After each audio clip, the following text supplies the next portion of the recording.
Hello and welcome to an Infinity the Game faction focus for the Morat Aggression Force. In this video, we'll be going through who Morats are, how they play, what are their strengths, faction identity, and limitations, before jumping into Infinity Army to go through some of the profiles that really showcase Morats as a faction. As always, big thanks to channel supporters who make videos like this possible, including in this case Ivory, who requested either a Morat or Spires from Conquest: The Last Argument of Kings faction focus. Morats, however, are one of the more widely requested faction-focused videos that I've had just from viewers generally, so I'm very happy to finally get to them. Now, Morats as a faction are one that are kind of on the surface a little bit simple, but there's a lot that's going on underneath, and they're a fascinating kind of design case study. And so in this case, I want to start, as I sometimes do, with a little bit of the history of the most recent Morat sectoral, which came in early N4. Now, for context, there have been a number of rules changes over the course of N4 as Corvus Belli have adjusted the game, but the most significant one was the change to link teams and the introduction of requirements around composition of link teams in order to get full bonuses. In short, at the beginning of N4, you could mix and match troopers within link teams and receive full link team bonuses. That was removed, and instead, the requirement was put in place that troopers all had to belong to the same regiment in order to get the full fire team bonuses, the +3 ballistic skill, etc.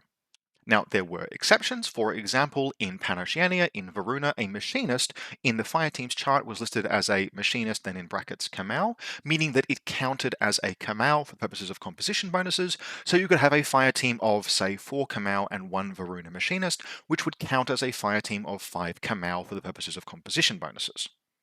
Now, as you might expect, this was very disruptive to the game. It caused, intentionally disruptive, right, in a good way. It caused people to have to really rethink their list. It changed a lot of how the game played. It broke up a kind of, not stagnant, but a link-dominant metagame, because people had been adapting to those 15 trooper restrictions. They went to links as a comfort space, etc. And the rules change really forced people out of that. And then in that context, as everyone is in the middle of kind of rediscovering how to play, how to build armies, how to manage this new link environment where you really have to go all in on a link in order to get pure bonuses, Morat's released. And Morat's released with the Morat link team, where basically any trooper that was added to the Morat link team had the Morat keyword, making them the rules equivalent of the call an ambulance but not for me faction. Every other faction had basically just had their link teams nerfed, and outcome Morats being able to pick and mix and match to their absolute heart's content, full link team flexibility, and that remains to this day one of the Morat Aggression Force's biggest strengths. And so that means that when we get into the Infinity Army section of this video, almost every profile needs to be considered in the context of the fact that it can join either a Haris or core link, and Morat Aggression Force get both 1 core and 2 Haris teams, and then of course the unlimited number of duos. Meaning that it's very common to see anything up to 11 linked troopers in a Morat list at any time, and core composition bonuses, the full +3 ballistic skill, +1 burst, 6 sense, etc., is very available to a huge number of Morat troopers. And this is really important because if you were to look at them in isolation, Morat profiles are a little mixed. They tend to have to pay for higher than usual physique and lower than usual ballistic skill. There is ballistic skill 12 and 13 everywhere in their sectoral, and a lot of the pieces that I'm going to extol as good quality gunfighters are ballistic skill 12 and 13. Things that you are genuinely going to consider taking active turn and reactive turn face-to-face rolls with, operating off those ballistic skill values, because they will always be getting burst bonuses and frequently be getting significant ballistic skill bonuses that push them up to genuinely fearsome gunfighters. And this is something, despite the fact that, for everyone who was around when Morats were released, sitting here being like, why do you get link teams when we just lost all of that in everything? It genuinely makes a great deal of sense from a narrative perspective, and this is something, if you wanted to think about the fantasy of the Morat Aggression Force, it's easy to look at them in the first instance and think, oh, is this the Orc faction? But really it's not. The Morats in their theme and their backstory they're definitely a violent and aggressive society, but they are one that has managed to survive the possibility of self-annihilation by professionally militarizing their entire species. And so, where any other sectoral army represents an actual professional fighting formation, a force that has been trained to fight together, and so gets access to link teams to represent that additional cohesion, as opposed to vanilla armies where they represent literally whoever Intel or HQ could rustle up at any given time and throw into a dropship. Sectoral armies have access to link teams because they're trained to fight together, and link teams represent that on the tabletop. The entire Morat species trains to fight together. And so this exceptional access to link teams in the Morat aggression force really does make sense in the context of their narrative and their story. And so it's really quite fittingly one of their defining, or probably their defining strength. Now, there are a few other things going on with Morat Aggression Force as well that are quite interesting. They are a faction that really effectively balances design constraints and bonuses effectively. And the constraints are also worth talking about here. Now, one of the constraints, a really significant one, is that there is no camouflage and no hidden deployment anywhere in the entire sectoral period. With the exception of airborne deployment troopers, of which Morats have just a couple, but they're quite good, Morats play with their hand face up and really nothing in the midfield that is not attackable. They have some forward deployment and some infiltration, but nothing that can hide in hidden deployment or under a marker state. And so, as the Morat aggression force, you really do have to bear up under that limitation. You are not going to be able to scatter markers throughout the midfield like many other armies can. You have to defend with aggression. You have to take hard AROs, or you have to hunker down behind hacking and behind template defenses, right? There is one element of a traditional full defensive mix that Morats are missing, but they make up for that with strength in other spaces, because the Morat template defense is one of the best in the game. Some of the pieces they have that can hide behind a chain rifle are exceptional. And of course, the Morat AROs, giving everything access effectively to core link bonuses, means that Morat armies can have layers of redundant full core link bonus ARO pieces if they think they need to. And so you have this really pleasing mix of limitation and bonus, which plays out in practice as a very strong sectoral army, but it's a sectoral army that really has to play to its strengths to mitigate its weaknesses, which is cool. Now, one other thing that's worth noting about is just the general, what used to be the Morat rule, and which now is just broken into its component subrules, which is religious and veteran. Everything that is a Morat, every Morat species member in the army has these two rules. So religious means you automatically pass your guts rolls, and if you want a trooper to fail its guts roll, which normally would be optional and voluntary, most troopers can always choose to fail their guts rolls. They have to roll to try and succeed. For Morats, that's reversed. If you want a Morat trooper to abandon their position and get their goddamn head down, which you often will, they have to pass a whip roll to do so, and if they fail that whip roll, then common sense will not overtake them, and they will stand and continue to fight. Now, some of the time this is great. If you want a piece to hold its position, Morats are your guys and girls. But if you just like, please, Yaogad, I didn't mean you to be standing there. I just need you to, come on, you survived the hit, but just get your head down. And that piece will say, no, I've got this. I will continue to fight, no matter how much you might wish them not to. And so that's something to consider when particularly when positioning ARO pieces.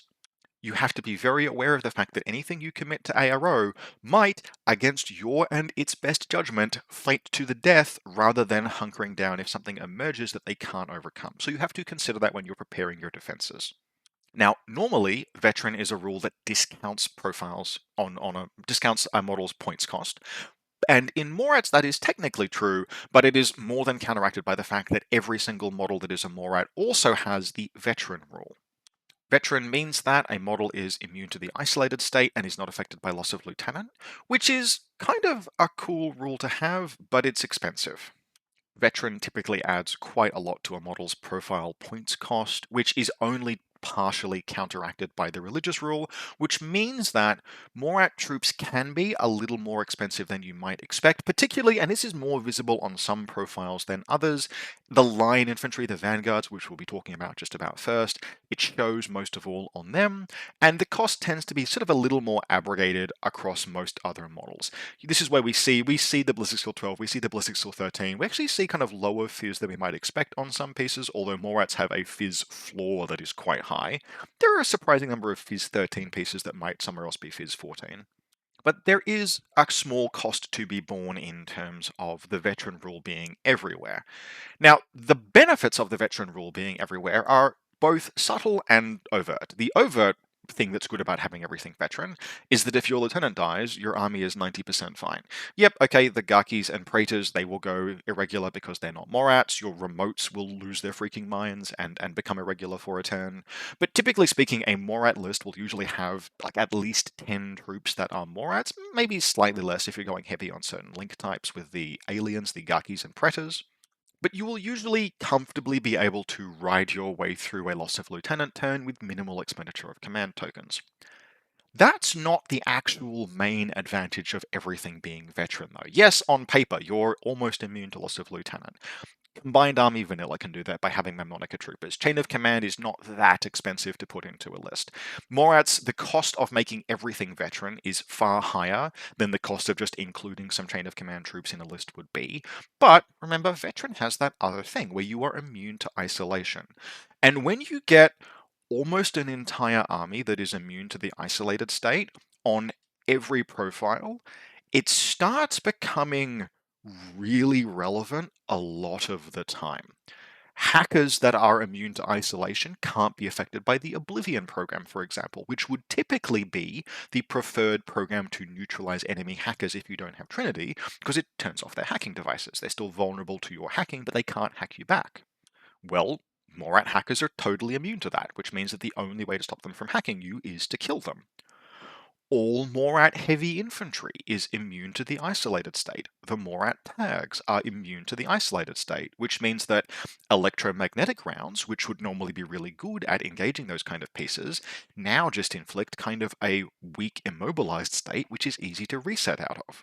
When we get to things like the Raicho, one of the things we'll talk about is the fact that if you hit it with a Blitzen, it's just going to start trying to reset on nines anytime you walk past it. You cannot mobility kill Morat heavy infantry and tags, even if they're whip 12, in the way that you could, say, a Pan-Oceanian tag. If you take something like a cutter and you isolate and immobilize it and there's no engineer nearby, it's bricked. It's whip 12 with a minus 12 to its rolls to reset, which means that there is nothing that it's going to do to you for the entire rest of the game, and you can ignore it if you just keep it from being repaired. Not so for any Morat heavy infantry or tag. And it even starts playing into specific matchups where, like, Morats are just absolute poison to Toha and Spiral Core players. Like, there are few matchups in the game that are as mechanically difficult as playing Spiral Core with kind of a reliance on Ferroware versus Morat Aggression Force. Like, you can be very, very good in that matchup, and you kind of just lose because most of your stuff does nothing, and the Morats have MSV2s to deal with your mimetism and etc. And so that saturation of veterancy really shouldn't be looked at as, oh, I can just be a goober with my lieutenant and get them killed. No, absolutely not. In fact, usually you want to avoid loss of lieutenant with Morats because some of your lieutenants, or one of your lieutenants, is really, really good.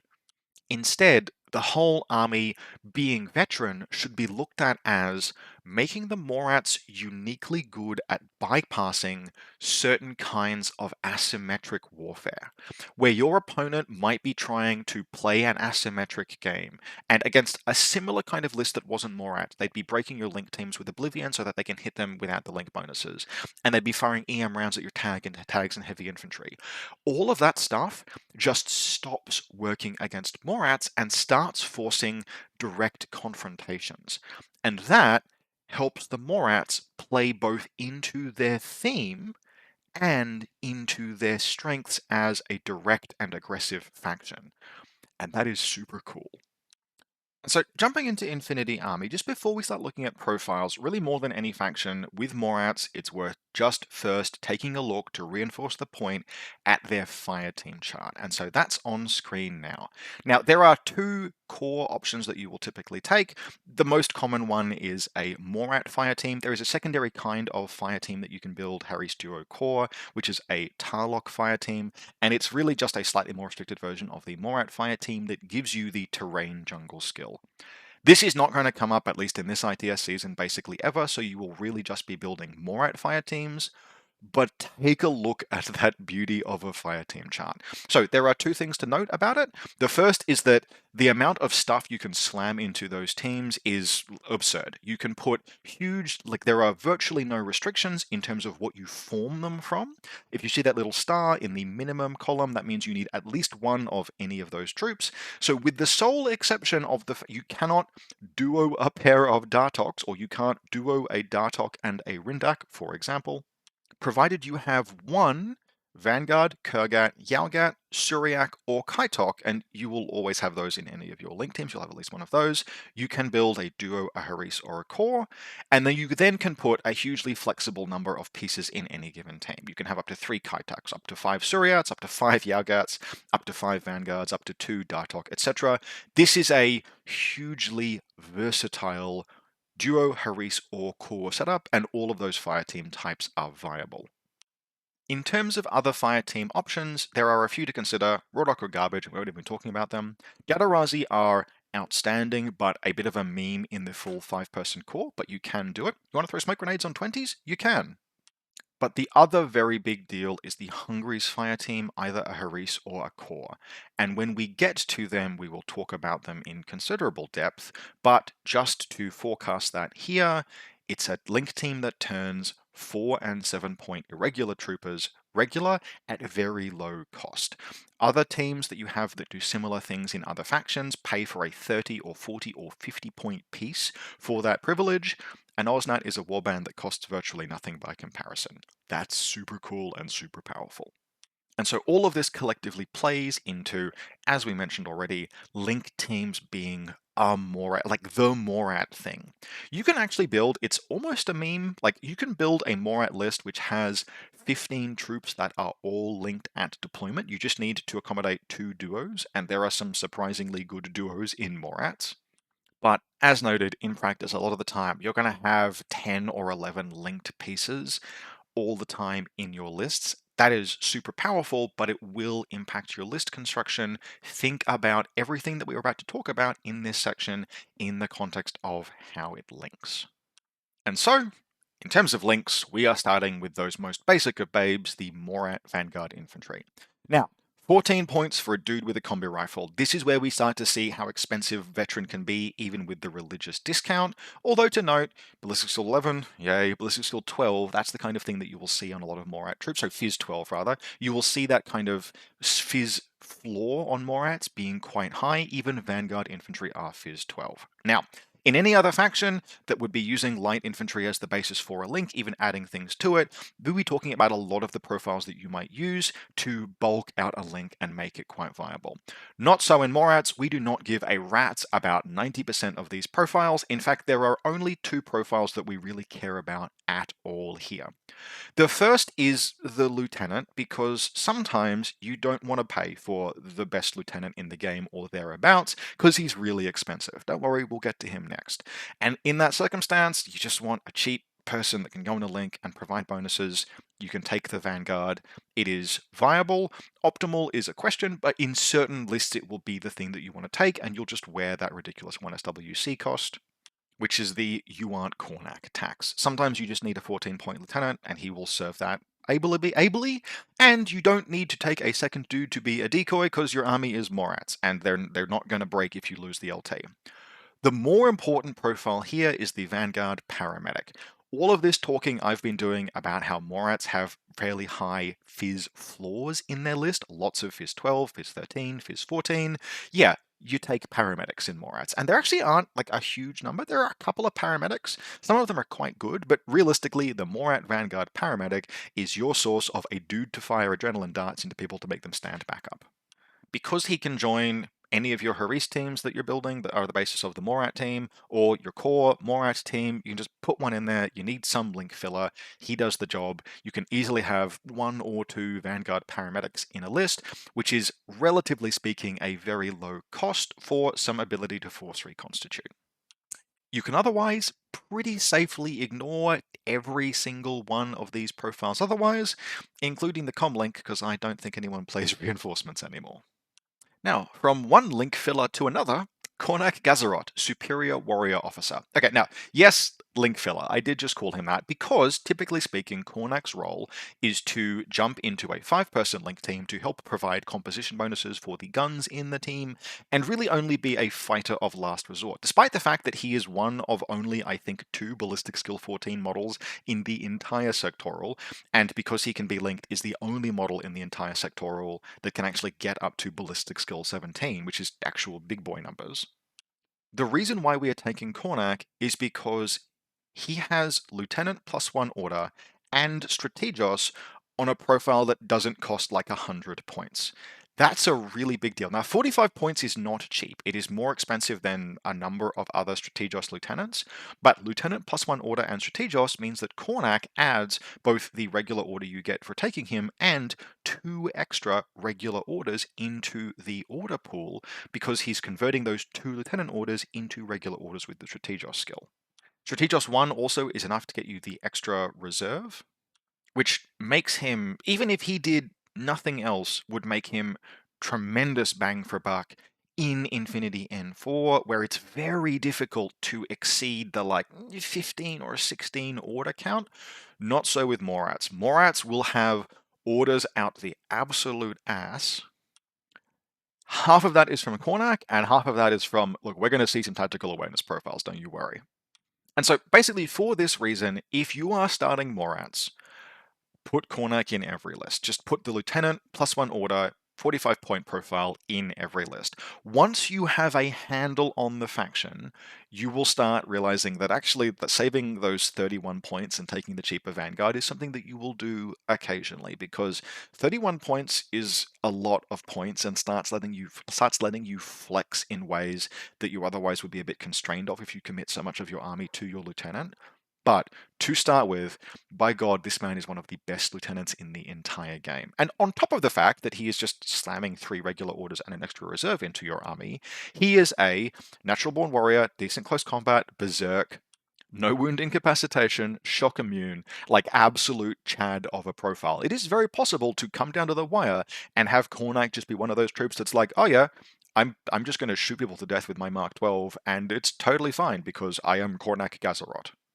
He's not quite William Wallace levels or Joan of Arc levels of just get stuff done yourself, but he's very, very close, and particularly when you slap core link team bonuses onto those gun weapons, etc. that he's got, outstanding. Absolute 10 out of 10 profile. Again, you will learn when to not take him, but while you are starting the sectoral, he's kind of your default pick for LT. So with the Vanguard Infantry and Cornac as really your only link fillers, everything we're talking about for like the next 4 or 5 sections are things that will go in a link but will actually seriously do work. And this is one of the things you can do in Morats, is you can build lists and links where there is just a lot of action happening. Like there are very, very few random cheerleaders. You can build links where everyone is capable of doing something and contributing to the battlefield. And in a lot of lists, your starting point for that is the Suryat Assault Heavy Infantry. Now, in terms of the basis of the profile, Ballistic Skill 13, Phys 13, Armor 4, BTS 6, 2 wounds, that would be kind of uninspiring in a lot of factions' heavy infantry, but let's remember a few things. Firstly, they are going to be in link teams 100% of the time. Secondly, yes, they're only Phys 13, but you're going to have paramedics on hand, and Phys 13 is enough to be useful and easy to recover, particularly since they're shock immune heavy infantry. Otherwise, immunity armor piercing is just, it's a conditional +2 armor some of the time, but that's kind of nice. Like the fact that they are armor 4 and that cannot be reduced to armor 2, and BTS 6, which cannot be reduced to BTS 3, is going to come up just often enough that it's pretty cool when it does. In addition, of course, they are veterans, which mean they are immune to all of those things that I mentioned around isolation and the fact that you basically cannot turn these guys off or otherwise brick them. They won't even leave a link if they get electromagnetized.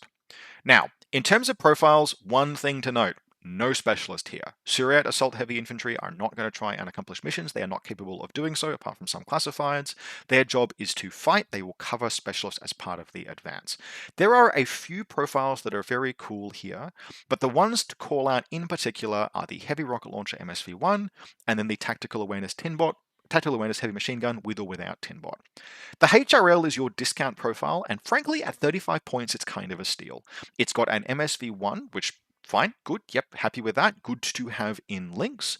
It's got a heavy rocket launcher, which is the weapon that you really never want to have to use by itself, but are very happy to use as soon as you can give it +1 burst, and again, always in a link team. And Tinbot Firewall is actually going to be kind of relevant with a trooper that we're going to talk about soon, but it's just kind of nice generally because you are moving heavy infantry up the field. Now, the little bit of secret sauce on this guy otherwise is the fact that he's got a +1 burst multi-pistol, which means that up close and personal, coming around a corner, this guy in a core link team can be firing a burst 4 multi-pistol on ballistic skill 16s with that MSV1, which means that the capacity to close assault with the Suryat, in addition to the heavy rocket launcher action, is just, it's very viable. All the other Suryats have regular multi-pistols, but +1 burst going from burst 3 to burst 4 is very, very nice. Otherwise, if you want to splurge a little, right, the heavy rocket launcher is the cheapest of these profiles and is extremely worthwhile. If you can afford it, the Suryat Tactical Awareness Heavy Machine Gun is where we get the bulk of our tactical awareness orders in the faction from. Suryats, as mentioned, can join Fireteam Core and Fireteam Haris, and bringing tactical awareness to those teams, you can comfortably add like a couple of Suryats to a list very easily, and often it'll be one heavy rocket launcher MSV and one tactical awareness, just to add even more orders to a list on top of what Kornak is providing. These two profiles in combination are what make Suryat probably your primary gunfighting option in terms of just well-rounded fighting pieces available to Morats. Once you depart from Suryat heavy infantry, you start getting more specialized firepower pieces, although still very capable. If you want strong generalist gun HI to add to links, it's typically going to be either the HRL MSV1 or the Tactical Awareness Heavy Machine Gun Suryat, and they will serve very well in that profile. Typically speaking, you're going to see a couple of these in many Morat lists. From the Suryat, we move over to the more specialized but very powerful Kaitok Shock Regiment. These guys are Silhouette 5 rather than Silhouette 2. They are proper chonky, and there is a lot going on here with these guys, and there are 3 very viable profiles. Ignore the Breaker Combi Rifle, we're not going to be paying for that, it's too expensive, but all of the other profiles are bangers. Now, it's on the Kaitok that we start to see that lower ballistic skill begin to play a little bit with Morats. Ballistic skill 12 on a model with like an MSV1 Feuerback would be a joke in any other situation, except for the fact that you can bring this guy up to ballistic skill 15 with core link bonuses, and that's where you will play the gun Kaitoks, particularly the Feuerback MSV1. But that chain rifle, +2 burst, +1 damage, because the Kaitok have +1 damage as a baseline, that is absolute hell on wheels as the tip of a spear. 6-2 move makes it very, very good at closing to attack. Now, you don't want this thing in close combat, right? Don't confuse the Kaitok with a close combat piece. It's only CC16. Yes, it has a +1 burst heavy pistol that it could feasibly use. Do not use these guys in close combat. You use them for close assault with ballistic skill weapons, and they are intensely efficient at that. Even just in a Haris team, the Kaitok with chain rifle rounding the corner will have a burst 4 damage 14 chain rifle or a burst 4 damage 15 heavy pistol, which for 22 points is outstandingly dangerous, and it's armor 5 and BTS 3 and 2 wounds and Fizz 14, making it very easy to recover with paramedics. In terms of both offensive and defensive close assault actions, that 22-point Kaitok is one of the best pieces, like pound for pound, point for point, one of the best pieces in the game, especially when you slam it into a link. These guys are so good at 22 points that I have literally just used them in combined army lists, vanilla combined army lists, just to have an almost warband cost chonker that you can just use to defend. And you will see Kaitoks used that way in Morats as well. You can have up to 3 of these guys, and if you just take 3 of the chain rifle profiles, well, congratulations, you have one of the hardest to crack template defenses in the entire game. Now, with the virtues of the chain rifle profile extolled, don't sleep on either of the other 2. The heavy rocket launcher is probably the most niche of the 3 viable profiles, but at 24 points, it's a 24-point gun that can be slammed into a link team, and yes, it's only ballistic skill 12, but it's armor 5. The reason why you will not see the heavy rocket launcher Kaitok terribly often is that there are a lot of very, very good 1.5 SWC profiles in Morats and not a lot of cheaper SWC profiles. Usually a Morat Aggression Force list is going to be running 3 guns that are 1.5 SWC, and those are all of the guns that you get. Now they will be solid quality, they will all either be linked or a tag, but unless your list, genuinely speaking, has those SWC spare, you're usually going to want to invest in more focused pieces than a 24-point heavy rocket launcher ballistic skill 12 dude. Now, the Feuerback flips that script because, yes, it is the most expensive Kaitok profile, but it is still only 36 points, and it is an MSV1 Feuerback with full link bonuses, armor 5, BTS 3, 2 wounds. It's going to be ballistic skill 15 because you are pretty much only going to be putting this guy in a core link. But alongside the Suryat heavy rocket launcher, right, the Kaitok Feuerback and the Suryat heavy rocket launcher are usually going to be your hard long-range ARO pieces of choice, and both of them are very good in that role. They're nearly identical, possibly identical points cost. Yep, both 36 points, and your mileage may vary on which you prefer. The Suryat has lower base armor, higher BTS. The Suryat is AP immune and has higher ballistic skill, but the Kaitok has explosive rounds in ARO, whereas the Suryat is just firing continuous damage templates. Depending on what you prefer, either could work very well, and if you want to put these things in a link team, the Kaitok, in the same way that the Suryat has the +1 burst multi-pistol, the Kaitok has the +1 burst heavy pistol. The basic calculus here comes down to +1 ballistic skill is the main selling point for the Suryat, +1 damage Feuerback is the main selling point for the Kaitok, and which of the two you prefer is going to be a decision of your own to make, and kind of a meta pick. How much do you need that armor cracking of the Feuerback versus is the template and continuous damage of the Suryat, or possibly the Tinbot of the Suryat, more valuable? Now, there is a reason I just made a very clear point about the Suryat and Kaitok being your primary ARO pieces, and that's because up next and now, it's time to talk about the Yaogat Strike Infantry.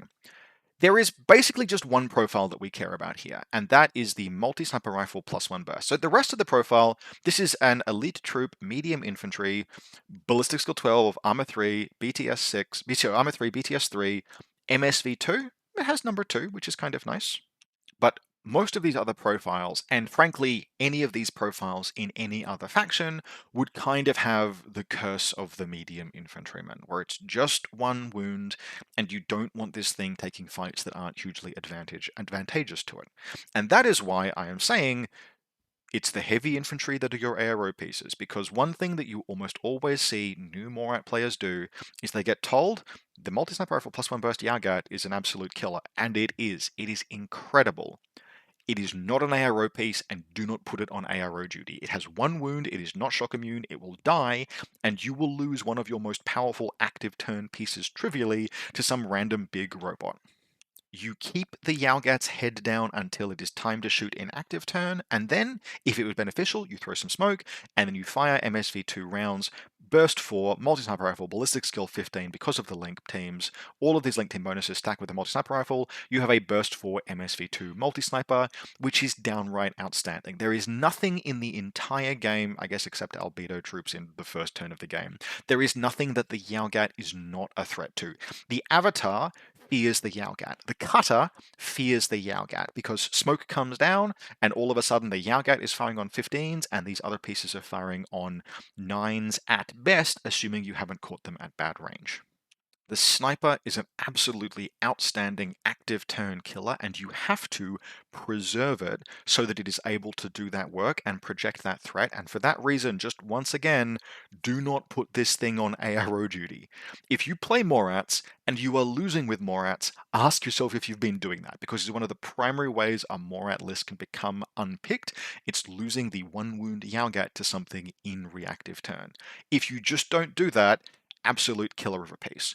Now, you can consider things like the Spitfire as potentially an element, but realistically, you don't want to do that. It's the multi-sniper rifle that the story is all about here, and that's fine. It's an outstanding model, and it can be bought as a singleton in a blister, and it's super cool looking. Actually, it may not be available in a blister anymore, but if you've got one, really cool. I think you have to buy a pack of them these days. So to round out the discussion about the basic Morat link team is the most common specialist you will see in that link team, next to the Vanguard paramedic, and that is the Dartok Cyber Combat Cyber Bully team. It's in the Dartok that we start again seeing the valuability, the value of veteran on everything, because the Dartok is a hacker that can't be hit by enemy oblivions. And what a hacker for the points cost. The 21 point profile is the one that we will almost always be taking, and it is packing a submachine gun and a pitcher. The pitcher is just ballistic skill 11, but again, link team bonuses everywhere. And the hacking device it has is a regular hacking device with Trinity +1 damage, which means that in one package, provided you didn't need to do anything with regards to white noise or whatever, you have everything you might possibly need. You have Spotlight, Carbonite, Oblivion, and Trinity, and that is all of the things you need to use hacking to make life a living hell for your opponent. And the profile is pretty damn optimized around that. So we've got BTS 6, fantastic on a hacker, and Dogged.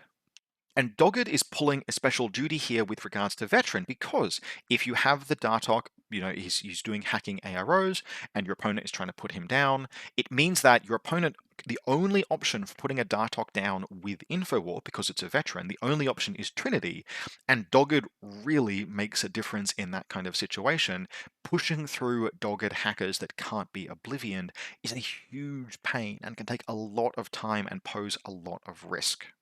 Now, to be perfectly frank, I recommend basically one Dartok minimum in every Morat list, and I will put two in a lot of my lists. What I won't do is put guided missiles in Morat lists basically ever, and there are two reasons for that.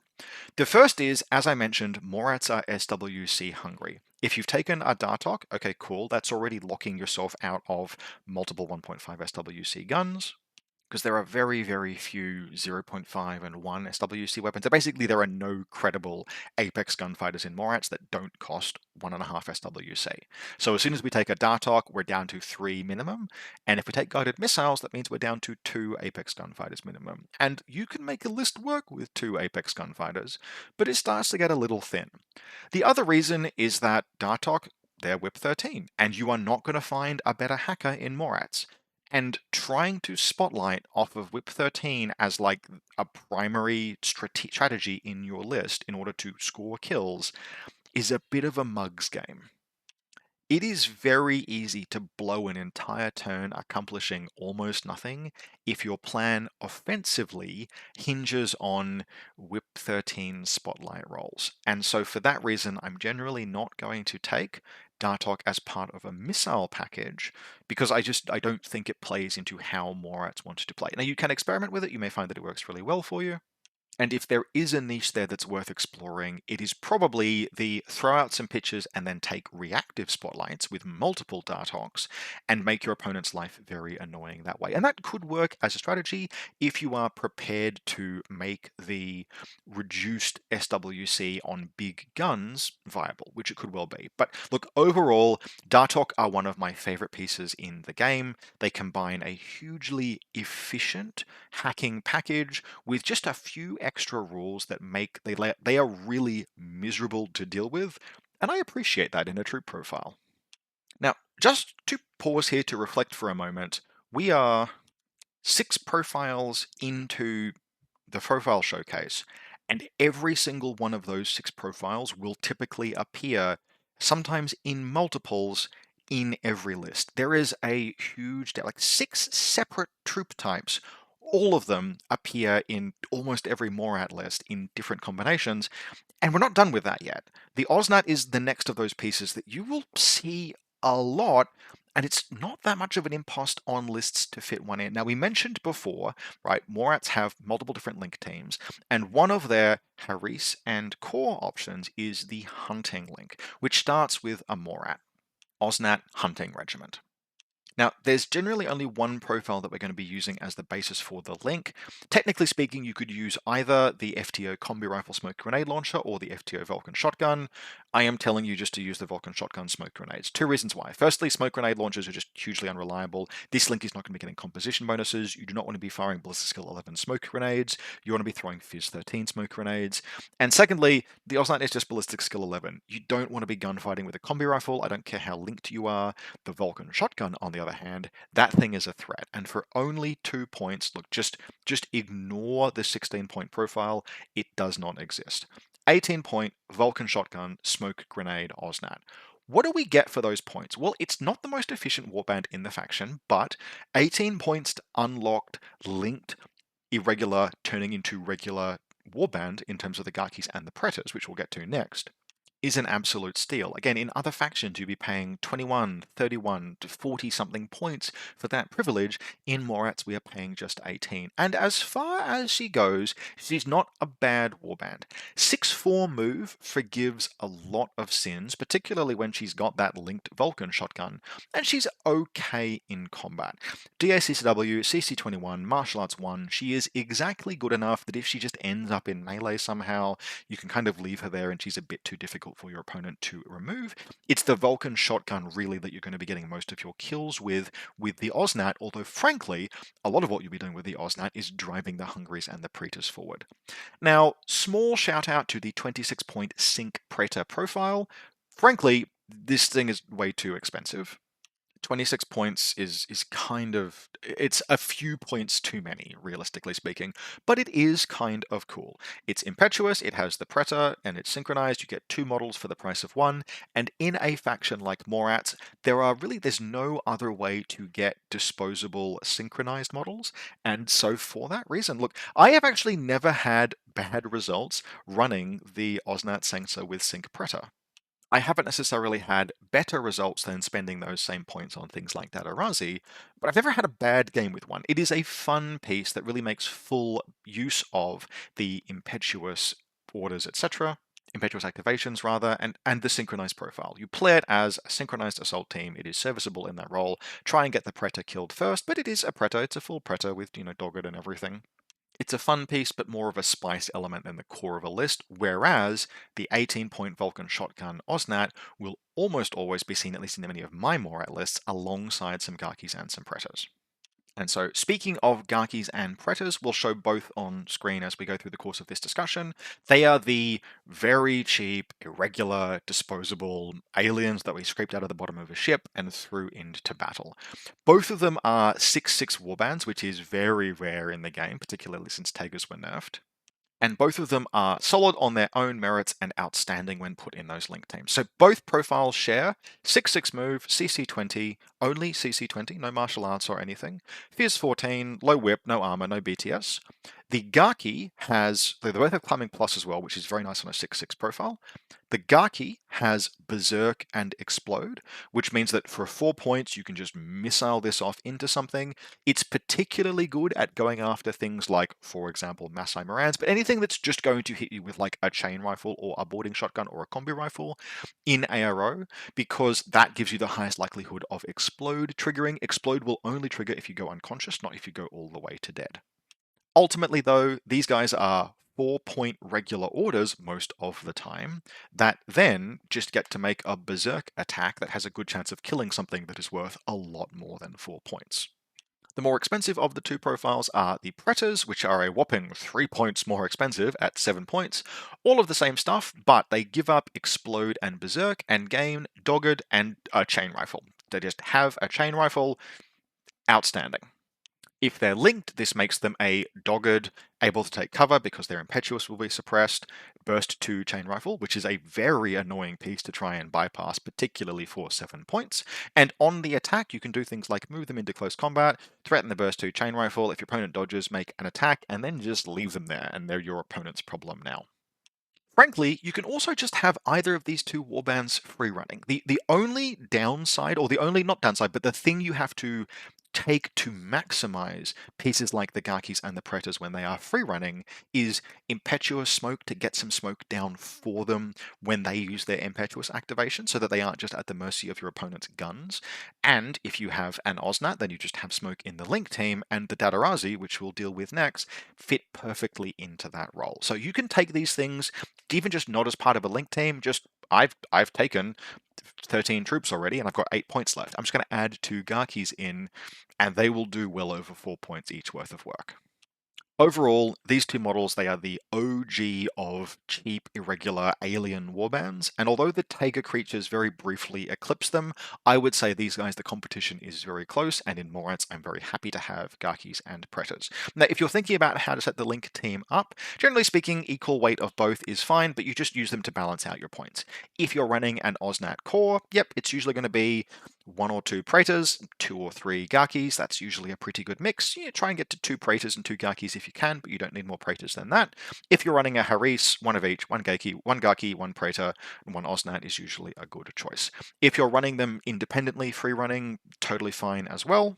Just fit in whatever you can. I actually lean slightly more toward Gakis for my independent asset ones, because what I want them to do is either make suicide attacks or just run through a minefield. One of my early N3 games was a very memorable experience where a single Gaki moving set off 2 mines, 2 mad traps, and baited a camouflage marker out of hiding, which for a 4/4 piece, absolutely outstanding work. Just really, really excellent warbands. Now, I mentioned impetuous smoke throwing to pair with the Gakis and the Praetors, and yes, this is where we talk about Datarazi Witch Soldier. One of the best warbands in the entire game, just in isolation, 14 points. That's the only profile we care about. We care about the 1 14-point profile. These guys are absolutely par excellence. Now, 14 points is kind of a lot for a warband. Yes, it doesn't matter. They are regular. They are regular orders. And 14 points for the package that we're getting here is an absolute steal. So, what do we get? We get +1 burst chain rifle and grenades, which means we can spec fire, which is a really big deal, at Fizz 14, and smoke grenades at Fizz 14. You are throwing those smoke grenades on 17s, and a heavy pistol randomly, which is ballistic skill 11, which means that you can fork with the chain rifle if you're closing in on something. If your opponent dodges, you can just fire your pistol at them. And CC23 with Berserk and Martial Arts 4, which means that DACCW is hitting on Fizz 17s, and extra dodging and mimetism. These damn things have mimetism. That is really what makes Datarazi just so outstanding. Like there are so many occasions where your opponent will roll up with like a gun, like a combi rifle that would threaten a Shaolin monk, and you're just not hitting on good numbers, and it throws smoke and it wins the face-to-face roll. Datarazi, now they are just single wound. They are excellent. 1 or 2 in every list almost without exception. The only reason you take less is because you're trying to do something really specific and there's just no space for them, but you should try and make space for them. You have so many MSV1s and MSV2s in terms of your core gunfighting pieces. It's Datarazi that throws smoke for those. Just fit these guys in your list. Even if you just use them as smoke caddies, they're excellent. But when the time comes for Datarazi to roll up its sleeves and actually do something, that smoke and impetuous and berserk and martial arts, like CC23 with martial arts 4 and a DACCW, that goes incredibly hard. I think you buy these guys still in the 4, like the pack of 4, and yeah, that's the right number to own, because when you actually want to roll up with that many of these guys, it makes a statement, and that statement is, you have chosen violence. Now, again, ignore every profile except for the chain rifle +1 burst, but that's fine because the chain rifle +1 burst is an apex predator among warbands. And with that, we have finally gotten through the huge list of basically take these things whenever you can picks in Morats. We are now into the yeah, you can include these and they're good profiles. And that is where we land on the Raicho Armored Brigade. Now, Morats have 2 tags, and of the 2 of them, the Raicho is my preferred, but we will talk about both. And if Morats weren't a faction that were full to the gills of incredible link team options that you really wanted to pursue, the Raicho would be an outstanding tag. And in Vanilla Combined Army, it is an outstanding tag, one featured in a list taken by Jordan Altmari to the recent Border Bash event in Australia, and he won using a list with a Cherontid and a Raicho in every single scenario. And there's just no doubt in my mind as to how well or why that list performed, because the Raicho profile just goes incredibly hard. It's just that Morats in the sectoral only kind of need a piece like this. Now, I will generally recommend, generally speaking, the 73-point profile. Mostly just because it's the cheapest. I would avoid the NCO profile because you are usually taking Cornac. If you're not taking Cornac, then you can consider the NCO profile, because obviously if you're taking Cornac, there's no need for NCO. But, if you're not taking Cornac, if you're taking a Vanguard Lieutenant, you can consider the Yowgat NCO, and it's fine. The 82 point profile is a wonderful selection of spice, but 82 points is too rich for my blood most of the time. Now, having a heavy machine gun and a heavy shotgun and a mine dispenser on a tag is super cool. And like, if you play Morats or Vanilla combined, you should play with this profile at least once because it's super cool. But in general, for competitive lists, you need those 9 points elsewhere, so you take the cheaper profile. Now, when considering the Raicho Armored Brigade, it's a main battle tag. It does main battle tag things. What makes the Raicho special is a combination of two rules. 2.5 rules. The half is ECM hacker. It's difficult to hack. Nice. More important are immunity critical and veteran. And those two rules plus ECM hacker in combination make the Raicho kind of special. Because what they do is they turn it into, it's a main battle tag that is hugely resistant to asymmetric warfare, more than any other piece in Morats. Because you cannot crit this thing, or you can crit it, you can win a face-to-face roll, but you don't cause extra damage, and you can't EM it, and you can't really hack it. Like, the most you can do is try and push through the ECM hacker to immobilize it, and it can reset through that on 9s. It is very difficult to engage the Raicho in any way except conventionally, meeting force with force. And there are some armies that just don't want to do that. Like, there are armies that their plan for dealing with a tag is to disable it with hacking or EM rounds, etc. And the fact that you just kind of like can't efficiently do that to a Raicho makes it one of the best pieces at the game at punching down into armies that were trying to play around pieces like that asymmetrically. And that's very cool. Now, the reason why I think it's better in Vanilla Combined Army than Morats is that the whole of Morats do that. I was just showcasing Suryat. You can have tin bots on every single link if you want to. You have veterans on everything. You don't need a tag specifically to punch down into asymmetric warfare armies. Your whole army does that. But if there were ever a piece that it's great to have that ability to kind of just shrug off opponent asymmetric engagement plans, well, it's the main battle tag that it's best to have that on. And so all of those virtues that I was just extolling about the Raicho, those are why I'm not going to be super hot on the bull track, because it lacks that same definitional, it lacks that same clear and interesting and different and valuable role. The bull track is a kind of too expensive HRMC platform. Now, normally I would love HRMCs. They're the best gun. They're just the best gun. They're burst 5. But the bull track is ballistic skill 13, and the delta between a ballistic skill 14 multi-HMG and a ballistic skill 13 HRMC is actually, there's not a lot in that. Burst and ballistic skill scale multiplicatively with each other. Once you have high ballistic skill, it's better to have high burst. Once you have high burst, it's better to have high ballistic skill. And both kind of have diminishing returns in isolation unless you're combining them. And what that means is that ballistic skill 13 HRMC is not really that meaningfully different from a ballistic skill 14 HMG. And everything that the bull track gives up on the Raicho is actually kind of meaningful. So firstly, it's got NCO baked in, which again, in another faction might be kind of cool. But in Morats, well, we have an incredible Strategos +1 order lieutenant, which makes NCO that we have to pay for on every profile maybe not that appealing. Secondly, it's only armor 7, it's not armor 8. That does make a difference. That actually makes a surprisingly big difference when you're doing things like being engaged by or engaging combi rifles. And that leaves the bull track mostly hoping to trade on, really super jump is the thing that the bull track is hoping to trade on. And look, frankly, super jump is a nice skill, particularly most recently after the updates over the course of about the last sort of year or so. Super jump is a very good skill to have. And if you like bull tracks, you probably like them for that mobility more than anything else. And yes, fair enough. A super jump HRMC is a super big deal, and it is very cool. But at 71 points in terms of reliability, it's difficult to pay 71 points for a piece that can't really defend itself in ARO as well as you might like, and is not necessarily reliable. And that's where the ball track just falls down a little bit. In particular, the fact that it cannot be used as an ARO piece because it is only firing DA rounds, it's only ballistic skill 13, and it's only armor 7. Like, yes, armor 7 is good, but relative to the cost, it's not necessarily. That relegates the ball track to a solely active turn piece, whereas the Raicho can be used to stonewall your opponent off the back of that difficulty to be engaged. Like everything I just said about how difficult the Raicho is to engage asymmetrically helps turn it into an optionally very valuable ARO piece as part of its overall role. And the ball track lacks that, which means that the use applications for the ball track are just shallower than the Raichos, unless you are trading very heavily on super jump, which you kind of need to. Super jump is good. It's super good. It's super cool. Pun not really intended. But the bull track to me is firmly relegated to a sometimes piece because it's cool and it's fun. That's why you would take it. It's cool and it's fun. That kind of mobility is fun to play with, and that's where my recommendation for the bull track stops.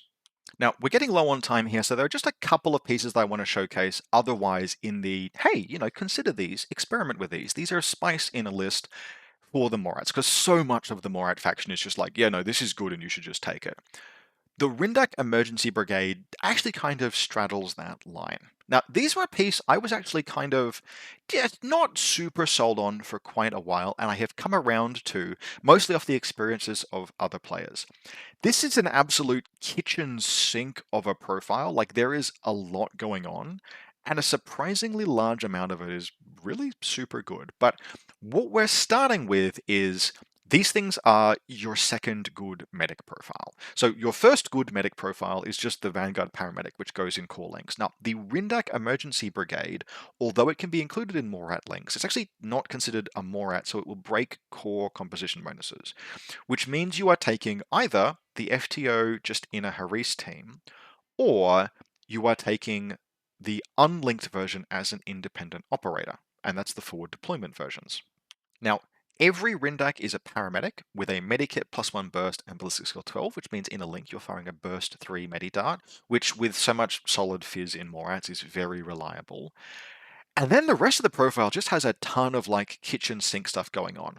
You have gunfighting options that are like, semi-viable if you absolutely need to, but a lot of the time, particularly in reactive turn, you'll be dodging because Rindaks have dodge +3 and dodge -3, which means they dodge on 16s and impose a -3 on your opponent's roll if they're being shot, which makes them actually really difficult to pin down and kill because they also have shock immunity, no wounding cap, although to note they have structure, so you can't use a Rindak to paramedic a Rindak.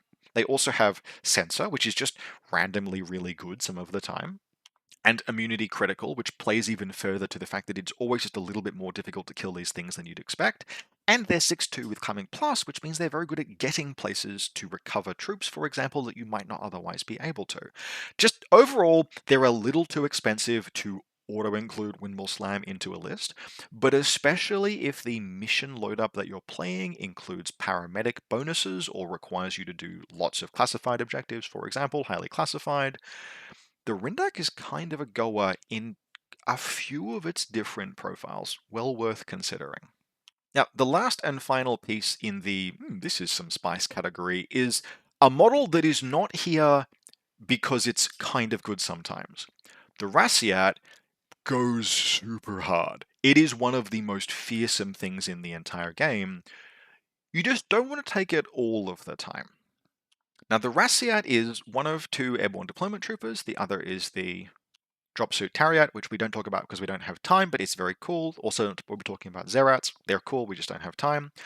The Rassiat is hell on wheels because it is combining just a lot, but to start with, Parachutist Deployment Zone, and Eclipse Grenades, and there's nothing else that has that in the entire game, that combination, and good enough martial arts to fairly reliably prey on backfield troopers, and stealth, which means that this thing can turn up and cut throats. And if you have sufficient orders for it and your opponent is not able to stop it from arriving in the first place, it can be almost impossible to stop because Eclipse has no counter and it can just move into CC and kill things until it is out of orders to kill. It's got decharges on every profile, which, provided it connects in melee, guarantees it at least a few kills. And while it's often primarily going to be used for melee, because it's very good at melee, if you take either the combi rifle or the Spitfire, its gunfighting shouldn't be sold short either. A Spitfire, so a combi rifle turning up at the wrong place at the wrong time for your opponent and just firing shots from outside of 8 inches is very capable of scoring kills. And I have had whole games cracked open against me. I have had games just blown apart because my opponent, I just couldn't defend. It was like deep in turn 2, and I'd had to break up my formation too much, and my opponent just bought on a Spitfire. And just the terrain was such that there was a bit of high ground in my DZ that they could walk on from and just shoot my whole army in the freaking back one at a time. The Spitfire Rassiat at 37 points is too expensive to include in every list, and you don't want your opponents to be getting comfortable with the idea of Rassiats. But there are few pieces in the game that are a more effective terror weapon than a Rassiat Spitfire or Rassiat Combi or Rassiat Boarding Shotgun that your opponent might have. Now, I am not saying play 14 troops with Morats on the regular to fake out Rassiats, because frankly, Gakis are too valuable. It's too nice to have those in numbers to do that regularly. But Rassiat are good enough, and like these things are horrifically dangerous, particularly as the game goes on and formations fray and you can start turning them up behind armies that lose the ability to defend against them. Just absolutely outstanding. Now, yes, 1 game in 10, 1 game in 20 that you take these, you walk into CC and if used the will knife you with a crit, but these guys are just one of the greatest offensive killer profiles in the game because parachutist deployment zone. You shouldn't take them all the time because you don't want your opponents to become comfortable dealing with them, but you should take them some of the time because they are an absolute goer. Now, to round out the episode, as we cross over the 1 hour threshold, we have a list as usual, and this is just a super standard go-to. This is where I start for an awful lot of my Morat lists. It is running 2 Harris teams and a core, and just a whole pile of the good stuff. So we start with a 3-person Harris team, a Suryat Tactical Awareness Heavy Machine Gun, a Dartok Hacker, and a Kaitok. So that Harris team has a Hacker with a Tinbot in it, Tactical Awareness for moving up the field and shooting, a Kaitok for close assault, a Heavy Machine Gun for long-range gunfighting. Excellent Harris team. Then we have a core of a Suryat MSV1, again, Tinbot, so the Link team is Tinbotted. Yaugat, so the Suryat, if you need to do reactive shooting, that'll be the Suryat. The active turn shooting will typically be the Yaugat.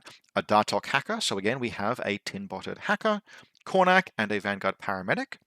We then have a Datarazi, could only fit 1 in this link, but in this list rather, but we have a Datarazi, often just to throw smoke for the Yaugat, but can close assault if needed. A Gaki. Then in Combat Group 2, we have an FTO Osnat with a Vulcan shotgun and a chain rifle. And a Praetor with a chain rifle and 2 Gakis. So typically speaking, you can core link this, but usually it's going to be a Harris team with a free running Gaki. So the Osnat team can move up an assault, it can fuel the Gaki, etc. And then an Ikadron. The Ikadron is there because Ikadrons are useful. And baggage lets you reload your Dartok Hacker pitches if you want to just throw out a whole bunch of pitches just to give your opponent a conniption trying to move through those. Getting Spotlit, yes, there's no missile, but Spotlight is still a debuff. You have all of the other stuff that hackers can do. This is, for me, basically just a gold standard Morat list where you have Impetuous and linked assault in the second combat group, and then just a ton of linked power in the first combat group. If you wanted to flex things depending on how you play, you could move the Datarazi into combat group 2, depending on how YOLO you're willing to get with the Osnat link team and the Gaki, the unlinked Gaki. Small optimizations there based on playstyle. But otherwise, you have the Suryat Dartok Kaitok Harris team, it's excellent. The big core doing a ton of stuff, it's excellent. Then a bunch of impetuous pieces, some of which are linked and made regular. So this list has, in the first combat group, potentially 13 orders of different types, and in the second combat group, 5, which means this is an 18 order list before you get to impetuous activations. It has tons of resources. It has 3 specialists. None of them are solid, like they're all just whip 13, but you will have both paramedic and hacker bonuses, which will get you through most scenarios, and enough orders to execute on that. It's just a well-rounded, absolute bruiser of a army that has served me very well in the past. Now, that wraps up this video. As always, if you'd like to support the channel, you can do so via the Buy Me a Coffee link in the video description below, or by becoming a channel member. I do take requests for Faction-focused video topics generally, armies to play in battle reports. I take those from both channel members and from people who donate via the Buy Me a Coffee link, and of course, people who do so, they help support the channel and let me continue doing this. Otherwise, for everyone who has requested a Morat faction focus, I hope you enjoyed this. I had a good time making it, and we will have more faction-focused videos coming up. Caledonia or Invincible Army might be up next, but it will depend what people ask for. Invincible Army in particular is looking like a challenge, because I do try to be positive. I try to play, I try to talk to the strengths and why you would be interested in these factions, and Invincible Army is a little bit tricky there, but we will see what we can do. Worst case scenario, it's just it's the first faction-focused video where I talk about how easy it is to dismantle a faction, but we will see. Otherwise, as always, I hope very much that you have enjoyed this, and I will see you next time.